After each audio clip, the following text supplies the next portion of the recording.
Recent గా world famous wild life expert అయిన Jerami Wade ఇండియాకి వచ్చిండు. కాన్పూర్ దగ్గర గంగా రివర్ ని చూసి ఆయన ఒకే ఒక మాట చెప్పిండు, I can smell it before see it అని. అర్థం కాలేదు కదా, క్లియర్ గా చెప్పు. కాన్పూర్ దగ్గర లెదర్ ఫ్యాక్టరీస్ అన్ని రివర్ చుట్టూ ఉన్నాయి. అండ్ అక్కడ వాళ్ళు ఫ్యాక్టరీ నుంచి వచ్చే వేస్ట్ వాటర్ మొత్తం డైరెక్ట్ రివర్ లో కల్పిస్తున్నారు వితౌట్ ఎనీ ట్రీట్మెంట్. ఈ మాట అన్నాడు.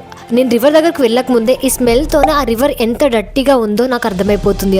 ఫీకల్ కాలిఫామ్ కౌంట్ ఇది వాటర్ లో డ్రైనేజ్ ఇంకా హ్యూమన్ వేస్ట్ మిక్స్ అయిందో లేదో చెప్పే ఒక నంబర్. ఫీకల్ కాలిఫామ్ కౌంట్ ఎక్కువ ఉంటే వాటర్ ఎక్కువగా పొల్యూట్ అయినట్టు. ఈ కౌంట్ డ్రింకింగ్ వాటర్ లో 0 ఉండాలి, బాతింగ్ వాటర్ లో లెస్ దెన్ 500 ఉండాలి. బట్ గంగా రివర్ లో ఏకంగా 82,000 ఉంది. రివర్ వాటర్ లెవెల్ కాదు, డ్రైనేజ్ వాటర్ లెవెల్ లో ఫీకల్ కాలిఫామ్ కౌంట్ ఉంది. అందుకే వాళ్ళు డేంజరస్ రివర్స్ లో స్విమ్ చేసిన జర్మీ వేడ్ గంగా రివర్ లో మాత్రం స్విమ్ చేయడానికి ముందుకు రాలేదు. రోజు లెక్క అయిపోతుంది. గవర్నమెంట్ వస్తుంది పోతుంది, కాక స్ట్రిక్ట్ రూల్ ఇంతవరకు రాలేదు. ఇంకా బాధాకరమైన విషయం ఏంటంటే ఫారిన్ కంట్రీస్ లో river is just a river, but అవి క్లీన్ గా ఉన్నాయి.